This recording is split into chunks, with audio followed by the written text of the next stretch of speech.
दोस्तों, आखिर बीजेपी और गौतम अडानी के बीच का ये रिश्ता क्या है? आखिर बीजेपी और गौतम अडानी के बीच की ये दोस्ती, इसका मतलब क्या है? ये सब कुछ अब सामने आ चुका है एक सीक्रेट मीटिंग में।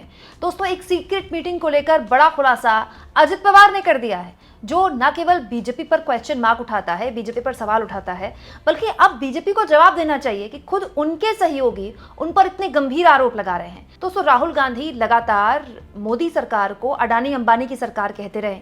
यही नहीं, अडानी के साथ मोदी की पुरानी तस्वीरों को राहुल गांधी ने संसद में भी दिखाया। विपक्ष लगातार यही कहता है कि ये सरकार तो अडानी अंबानी की सरकार है, अडानी को बचाने के लिए सरकार कुछ भी करेगी, मोदी जी के खास मित्र हैं अडानी जी। लेकिन ये सारी बातें होती थी, बस आरोप होते थे। लेकिन अब अजित पवार ने दोस्तों एक बहुत ही हैरान करने वाला दावा कर दिया है। एक ऐसा दावा जिसके बाद बीजेपी पर तो सवाल उठ ही रहे हैं, गौतम अडानी पर भी सवाल उठने चाहिए, उठ भी रहे हैं कि गौतम अडानी अब किस रस्म अदायगी के लिए बैठे हुए हैं, बीजेपी ऑफिशियली ज्वाइन कर ले। दोस्तों, न्यूज लॉन्ड्री को एक इंटरव्यू में अजित पवार ने एक बहुत ही चौंकाने वाला खुलासा किया है। दोस्तों, इस इंटरव्यू में अजित पवार कह रहे हैं कि एनडीए के साथ सरकार बनाने के लिए एक मीटिंग हुई, जिस मीटिंग में अमित शाह मौजूद थे, देवेंद्र फडणवीस मौजूद थे, शरद पवार भी मौजूद थे, वो खुद भी मौजूद थे। चलिए, इन सब की मौजूदगी तो समझ में आती है, नेता बैठकर बात कर सकते हैं। लेकिन जिस पर सबसे ज्यादा हैरानी हुई लोगों को, वो थी गौतम अडानी का नाम।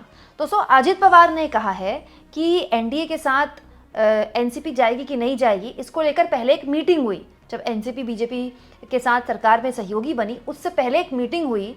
मीटिंग में बीजेपी के तमाम नेता थे, अमित शाह, देवेंद्र फडणवीस, खुद वो अजित पवार ने अपना नाम भी लिया, शरद पवार का भी नाम लिया, ये लोग तो थे ही, लेकिन गौतम अडानी भी थे। ये बात दोस्तों अजित पवार ने न्यूज लॉन्ड्री को दिए इंटरव्यू में बोली है। ना ही दोस्तों गौतम अडानी ने बीजेपी के टिकट पर कभी कोई चुनाव लड़ा है, तो फिर एनसीपी बीजेपी के साथ जाएगी कि नहीं जाएगी, ऐसी कोई मीटिंग में गौतम अडानी क्या कर रहे हैं? ये तो बहुत ही हैरान करने वाला दावा है दोस्तों। हालांकि इस दावे की सच्चाई हमको नहीं पता, क्योंकि ये मीटिंग सीक्रेट मीटिंग थी। दोस्तों, इस पर और गंभीरता से बात खुलकर रख सकते हैं जो वो शरद पवार हैं, इस मीटिंग में मौजूद लोग हैं। अजित पवार क्योंकि इस मीटिंग में मौजूद थे, तो ये बात कह रहे हैं कि हाँ, ऐसी मीटिंग हुई जिसमें अडानी भी थे। तो बड़ा सवाल ये है दोस्तों कि एक राजनीतिक मीटिंग में अडानी की क्या मतलब है?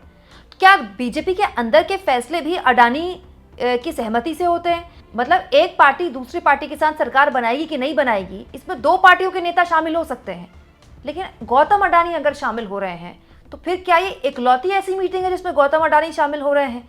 बड़ी बात यह है दोस्तों कि विपक्ष लगातार, राहुल गांधी लगातार यह आरोप लगाती रही है कि गौतम अडानी सरकार के फैसलों पर सीधा हस्तक्षेप है उनका।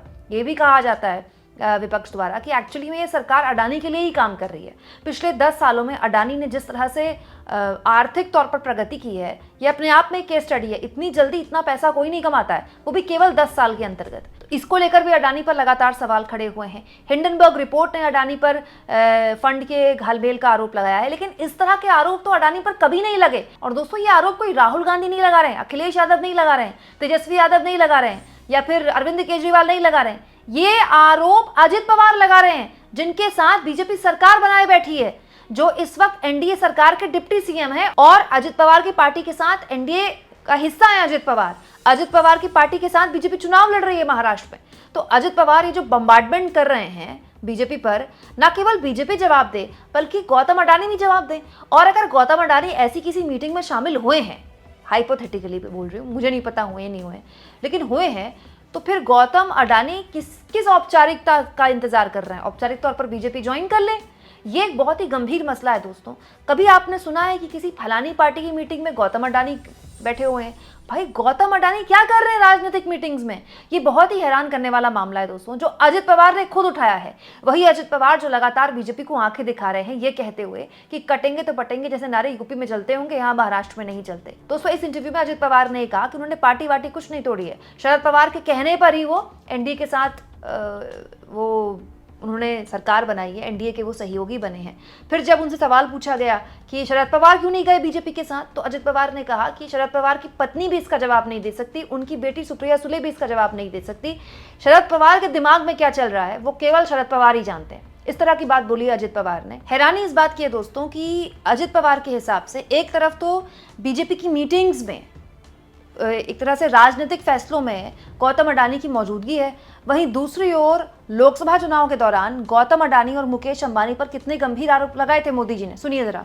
इस चुनाव में ये अंबानी अडानी से कितना माल उठाया है, काले धन के कितने बोरे भर करके रुपये मारे हैं, क्या टेम्पो भर करके नोटे कांग्रेस के लिए पहुंची है क्या? बताइए, एक तरफ मोदी जी कह रहे हैं कि अडानी अंबानी झोला भर भर कर पैसा पहुंचाते हैं कांग्रेस पार्टी को, और एक तरफ अजित पवार ये कह रहे हैं कि गौतम अडानी उस मीटिंग में, उस सीक्रेट मीटिंग का हिस्सा थे जहां पर देवेंद्र फडणवीस थे, अमित शाह थे, शरद पवार थे, अजित पवार खुद थे और वहां गौतम अडानी भी थे। और वहां इस बात पर चर्चा हो रही थी कि शरद पवार की पार्टी एनसीपी बीजेपी के साथ सरकार बनाएगी कि नहीं बनाएगी महाराष्ट्र में। दोस्तों, बड़ा सवाल ये कि गौतम अडानी को लेकर दो चेहरे लेकर चल रही है क्या बीजेपी? एक तरफ मोदी जी आरोप लगाते हैं कि वो टेम्पो भर भर के पैसा पहुंचाते हैं कांग्रेस पार्टी को, फिर दूसरी ओर मोदी जी अंबानी की शादी में शिरकत करने चले जाते हैं और उन्हीं के अपने सहयोगी अजित पवार ये कहते हैं कि इस तरह की मीटिंग्स में गौतम अडानी की मौजूदगी थी। ये अपने आप में बहुत ही सनसनीखेज मामला है दोस्तों, और ये चुनाव से बहुत परे का मामला है। मतलब बीजेपी के अंदर क्या इस तरह का कॉकस डेवलप हो गया है कि उसके अपने फैसले भी जो उसको खुद को लेने हैं, वहां पर गौतम अडानी की मौजूदगी है। यहाँ इस बात पर भी गौर किया जाए दोस्तों कि बीजेपी के चाणक्य वहां पर मौजूद थे।